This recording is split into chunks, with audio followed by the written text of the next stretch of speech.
I know, this is not my usual programming.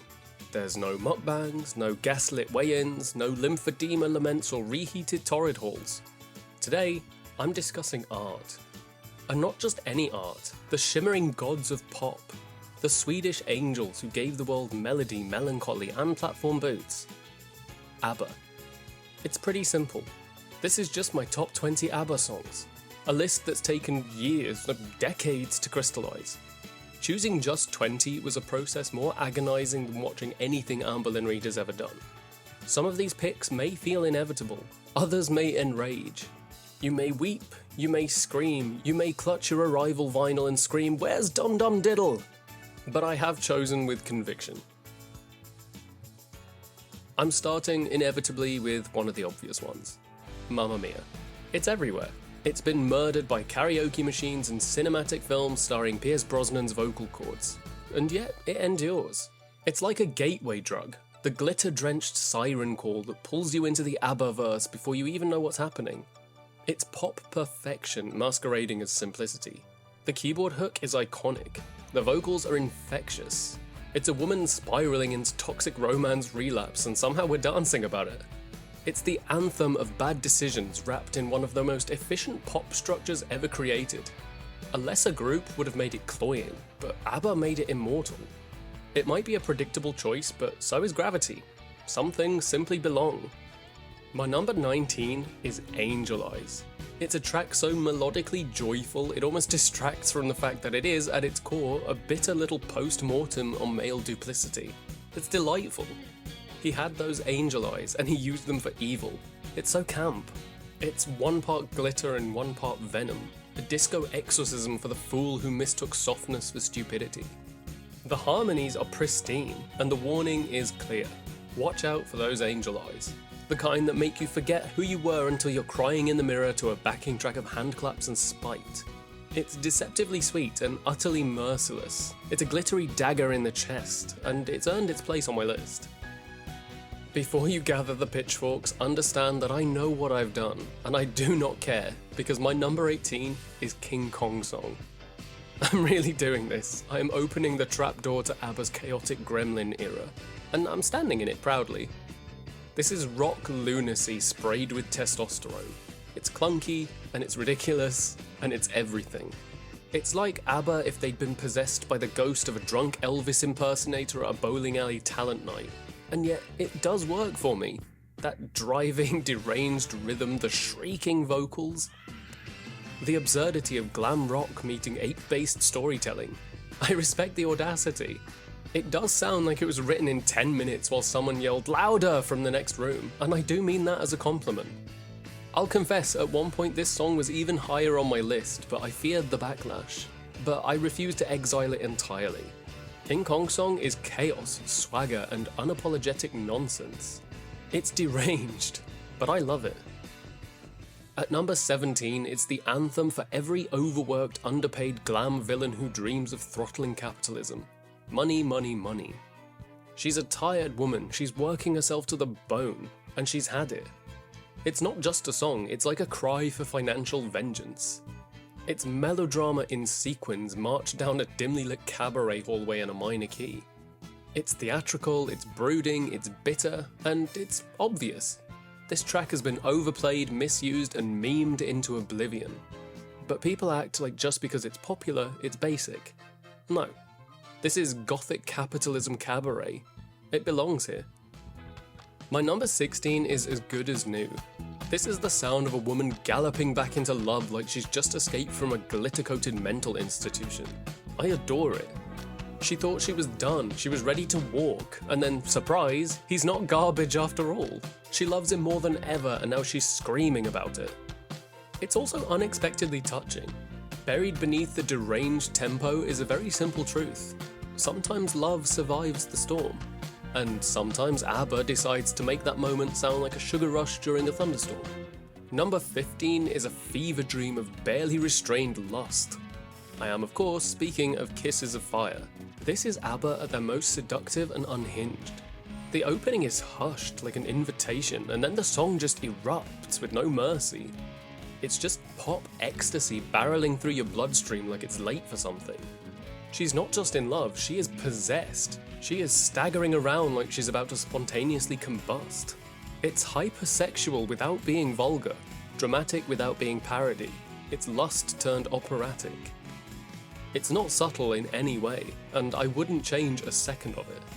I love this song, and I had to put it at number 15, but it burned to place it so low. Pun completely intended. Number 14 is Me and I. It's a pulsating identity crisis wrapped in pop paranoia and a touch of existential dread, so naturally I relate. The song is like dancing inside a nervous breakdown and the strobe lights are judging you. The lyrics are deceptively playful. One moment she's loving and warm, and the next she's a stranger to herself and she's singing it over the funkiest synthesizer that Sweden ever produced. It's very camp, slightly eerie, and criminally overlooked, and that's why it stands at number 14. It's fragmented, fabulous, and completely self-aware. Number 13 is Ring Ring, the pre-Waterloo artifact, a relic of yearning wrapped in bubblegum and draped in desperation. It's adorably tragic. She's sitting by the phone waiting for a man who has the emotional depth of a damp tissue. It might not be healthy, but it's really catchy. This is ABBA before the world knew their names, before the heartbreak anthems and the chart domination, but already the hooks are immaculate, the harmonies are weaponized. She doesn't just want him to call, she needs it. She's at home sitting there staring at a dead phone thinking, why don't you call me? It's like the last line in a tragic opera. The phone thing will be a pop staple for decades, but ABBA was ahead of the curve. They weaponized the dial tone before anyone knew how emotionally devastating it could be. Why don't you give me a call? Because he's trash. But the song is timeless. It's peppy, desperate, and deceptively sharp. She's a woman on the verge of a romantic psychotic break, so number 13 feels right. It's a bit naive, a little bit crazy, and completely unforgettable. Number 12 may be a strange choice. Cassandra. It's a song that dares to combine Greek tragedy, fatal prophecy, and disco-adjacent despair. It's not just music, this is mythology set to harmonies. She tried to warn them, she saw it coming and they laughed, so she danced alone, doomed and vocally immaculate. This is ABBA at their most literary, a tale of powerlessness, of being cursed with the truth in a world that prefers lies. There's something haunting about the song. It's just fate, cruel and inevitable. The harmonies in this song are some of my favourite ABBA harmonies. They're so tight they feel like a noose. It's ABBA's Shakespearean moment. It's a song that's not talked about nearly enough. Cassandra deserved better, and so did this song, which is precisely why I'm putting it here at number 12. At number 11 is Super Trooper. Yes, I am aware that this should probably be higher. She's tired, she's on tour, she misses her man and her minibar is out of gin. But tonight, the spotlight hits and she's alive again. It's a bittersweet reflection on the isolating machine of fame, disguised as a glittering anthem. She's smiling for the cameras but dying on the inside, and we're dancing to it. That's ABBA's entire thesis, really. The chorus is sweeping, euphoric, and deceptively simple. By the time you get to the end of the chorus, you've already forgotten that the verses were a lament. When she says, facing 20,000 of your friends, how can anyone be so lonely? I feel that. The production is crisp and the emotional conflict is so elegant. But I have to put it at number 11. My top 10 is a battlefield, and Super Trooper, while luminous, was just outgunned. She'll be fine. She has her spotlight, and now she has her place. 11. Deserving, unshakable, shining like the sun. And now we're in the top 10. At number 10 stands one of their most deceptive creations, If It Wasn't for the Nights. It's a disco inferno scorched by loneliness, and it's one of the most emotionally unhinged songs. The song is dancing while mentally collapsing. It's smiling through gritted teeth. It's something you play at 2 PM to seem fine and then weep to at 2 AM when you're absolutely not. The brilliance is in the contradiction. The song sparkles, the beat urges you forward, but the lyrics are just sad and raw. The nights are long, the silence is louder than the bass line, and I feel seen. It's like someone's reading my diary through a disco ball. If It Wasn't for the Nights is a masterpiece of contradiction, glittering despair at its most potent. Number 9 may seem like another weird one. The Visitors. It's a Cold War fever dream. a sonic panic attack in real time. This is ABBA at their most sinister, their most experimental, and arguably their most brilliant. It doesn't even feel like a song, it feels more like a surveillance tape. It's ABBA does Orwell, and it's terrifying in the best way. The synths are jagged and the beat is relentless. The lyrics are cryptic but urgent. Now I hear them moving, muffled noises coming through the door. She's not just scared, she's cornered and she's not getting out. And yet, there is no melodrama, just ice-cold restraint. The fear is controlled, contained, which makes it worse. I adore the way the song keeps building, but then almost goes vocals only for the chorus. It's amazing. ABBA didn't have to go this hard, but they did. And in doing that, they left behind one of the most daring and chilling tracks in pop history. It's dark and it's seriously underrated, and I can see why they chose it as their opening number for the Voyage show. The Visitors is a warning, a masterpiece, a door that should never have been opened. Number 8 is another entry from the Visitors album, and perhaps the most deceptive of them all, because unlike its brooding siblings, this one giggles. Head Over Heels. I love this song for how fun it is. This is ABBA in full rom-com mode. Agnetha is practically skipping through the verses, and I am living for it. It is criminally rare that we get to hear Agnetha this light, this playful. She isn't weighed down by sorrow or frozen in melancholy. She's amused and she's having fun. She's cheeky and she's playful, and those little smirks in the music video fill me with so much joy. And Frida as the fashion-forward whirlwind of chaos, twirling and strutting and terrorizing her man, it's great. She has places to be and absolutely no time for your feelings. The genius of this song is that it's so cheeky but never cruel. It's observational and dry. It's that smile you give to someone when they're in over their head but too proud to admit it. And like I said, the video for me is just pure serotonin. Agnetha standing there like a giddy narrator, Frida flouncing around like a queen who's booked, busy and mildly dangerous. Is it their most complex musical piece? No. But it's efficient and it's delightful, and it captures something that we didn't really get from them at this time. Joy. Real, unguarded joy. It's earned 8th place for me. It's a high-heeled, high-energy triumph. And if you don't like it, she'll just step over you on her way to the next fabulous disaster. I almost feel bad about the next one, but my 7th place goes to Waterloo. I know it should be number 1 on principle, on legacy, on sheer historical audacity. This isn't just a song, this is the Big Bang. This is the moment the stars aligned, the rhinestones were sown, and the planet realigned itself. This was their arrival, and the world was never the same again. It is actually a little weird to compare surrender in romantic relationships to Napoleon's catastrophic downfall, and yet it does work. They took emotional collapse, wrapped it in aggressive piano, horns, and history. It's iconic, and it's so happy about it. She's giving up, she's emotionally conquered, and she's smiling. She's handing over the keys to her heart and saying, "Take it, and here's a saxophone while you do it." This wasn't just a song, it was a cultural detonation. And they did it in sequence. 7th place may seem like heresy, but this isn't disrespect. This is strategy. Waterloo is eternal.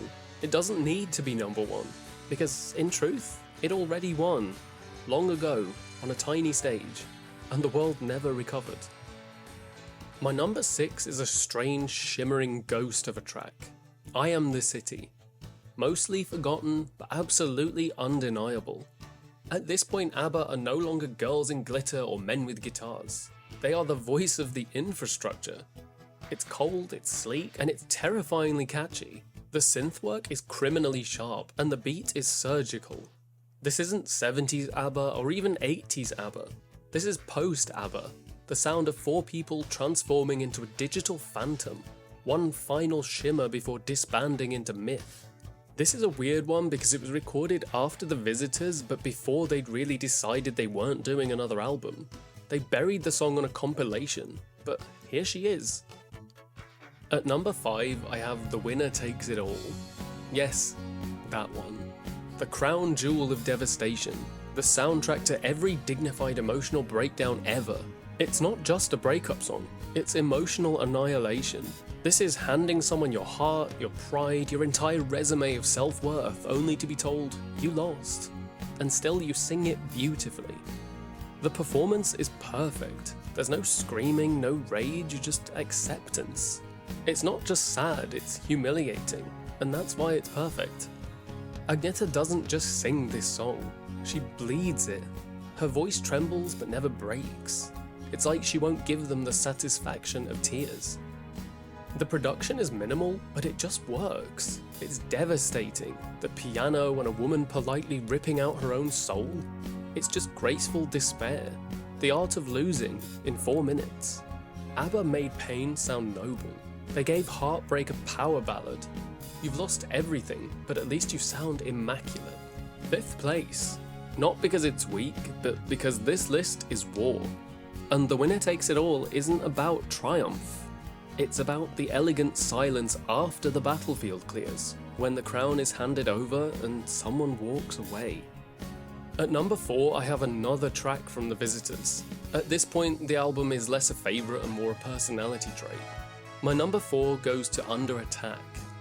The drama, the paranoia, the synths that sound like your thoughts at 3 AM when you've sent a risky text and have seen typing for too long. This was one of their last singles, their farewell, their swan dive into digital dread. What really makes me love this track is the tension. There's no resolution, no catharsis, just escalating panic, layered vocals, and a beat that won't let you breathe. It's a woman totally spiraling, but it still sounds flawless. There's an odd finality to it as well, knowing that they wouldn't make another song. The final shot of the music video of them walking out into the daylight, it's poetic, and they didn't even know it at the time. This was the moment before it all collapsed. The point of no return. It's deeply 1980s, and it's utterly magnificent.